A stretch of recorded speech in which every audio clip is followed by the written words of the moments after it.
Pleine Commune et les villes ont cette démarche qui s'appelle Territoire de la culture et de la création. C'est l'idée de mobiliser l'art et la culture dans tous ces domaines d'action. Et l'un de ces axes, c'est l'accompagnement culturel des mutations urbaines. Pleine Commune est un territoire qui est en mutation très forte. Il y a beaucoup de chantiers, beaucoup de changements dans nos villes. Du coup, on fait une invitation aux artistes pour proposer une autre façon de parler de la ville, de ces mutations, qui soit plus décalée, plus ludique par rapport au mode de concertation habituel. Et puis les artistes, ils posent un autre regard sur la ville, lui aussi plus décalé, plus sensible. Ils lui parlent à la ville. On trouve intéressant de pouvoir mobiliser cette émotion-là, cette sensibilité-là, cette poésie-là, pour embarquer les habitants dans ces mutations, proposer des aventures collectives, proposer du souvenir commun et voilà, faire qu'on est mieux dans sa ville.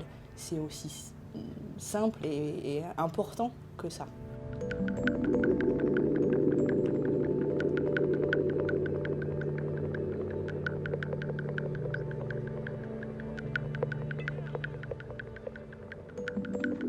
On a choisi de lancer cet accompagnement artistique à un moment où en fait, le projet était déjà défini. On rentrait dans la phase de chantier où pendant 2 ans, en fait, le quartier allait connaître pas mal de nuisances. Donc c'était une manière, en travaillant avec des artistes, de travailler en fait, avec les habitants sur qu'est-ce qu'il est en train de se passer pendant ce temps d'évolution du quartier, ce temps de chantier, qui n'est pas réductible en fait, à des nuisances, puisque en fait, ce qu'on propose derrière, c'est évidemment d'améliorer le cadre de vie des habitants. Et en fait, par la culture, on arrive à un peu sortir des méthodes habituelles de concertation, d'information qu'on peut avoir.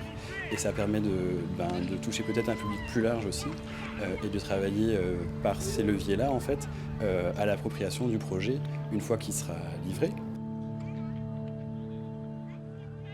On a commencé avec l'arrivée de ces hommes à tête de chevaux sur le quartier, donc avec une rumeur qui s'est disséminée petit à petit dans le quartier.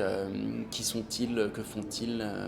Où vont-ils? Pourquoi? Ensuite, ces hommes à tête de chevaux, petit à petit, se sont retrouvés intégrés dans le quartier. On a même vu des habitants, des enfants du quartier eux-mêmes revêtir ces masques d'hommes à tête de chevaux avec une grande parade dans tout le quartier.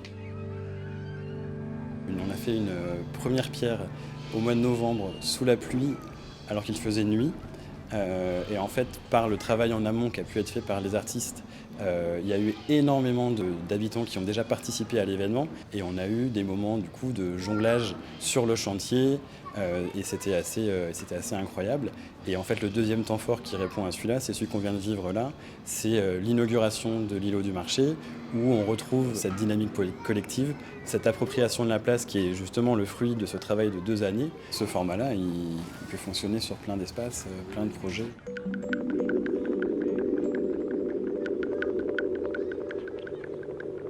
Nous, on part d'un enjeu urbain, économique, social et on se dit qu'on mobilise la culture pour aider à résoudre cet enjeu.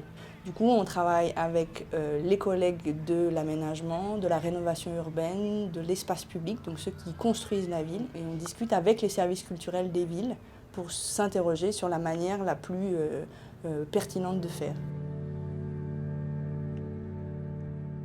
Ce projet, c'est un projet artistique et culturel qui s'appelle Le Terrain, le Joueur et le Consultant, qu'on a mis en place pour accompagner la mise en œuvre du projet urbain. Parce que ce quartier va accueillir une des plus grandes gares du Grand Paris, la gare Pleyel. Il va accueillir également le futur village olympique pour accompagner ces transformations qui vont arriver et qui vont vraiment bouleverser en fait, l'échelle de ce quartier qui tout d'un coup va devenir un quartier métropolitain. Pleine Commune et la ville de Saint-Denis ont imaginé faire appel à des artistes pour accompagner pendant 2 ans les habitants, les structures du quartier sur ces transformations.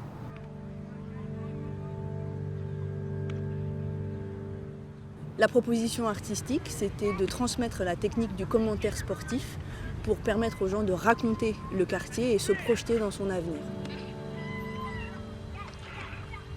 J'habite le quartier Pleyel et je fais partie de l'équipe Big School.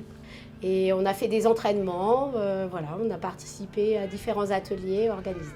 Moi, j'ai trouvé ça intéressant parce que notre équipe, c'était une équipe d'animateurs, de parents et d'enfants.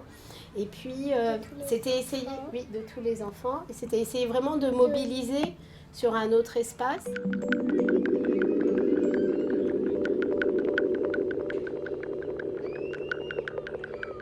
GFR a travaillé pendant 1 an avec un certain nombre d'habitants des 5 villes qui sont traversées par le T11 pour en favoriser l'appropriation, et ce par le dessin, le conte et la danse.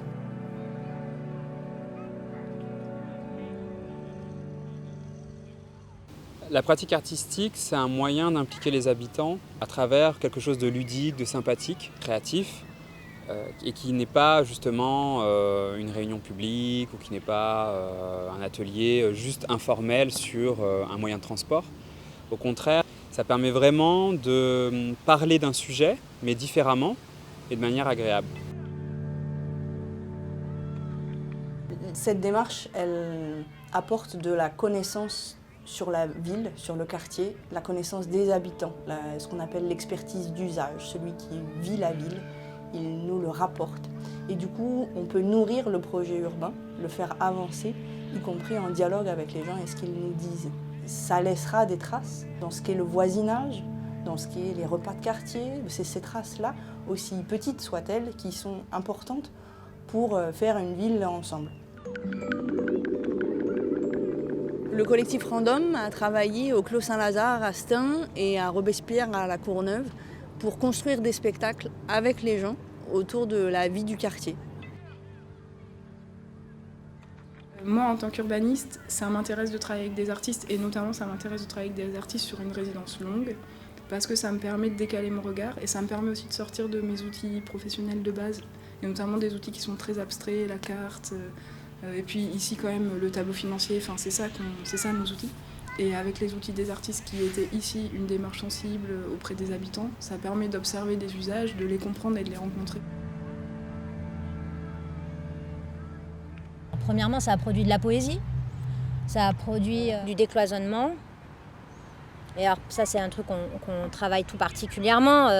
Comment est-ce que les mondes arrêtent de glisser un peu les uns sur les autres, et comment est-ce que les acteurs de la rénovation ils restent pas cantonnés à leur endroit et les habitants à leur endroit d'usager. Enfin, vraiment, ça, cette question-là du décloisonnement et du frottement des paroles, pour nous, ça nous semble très important.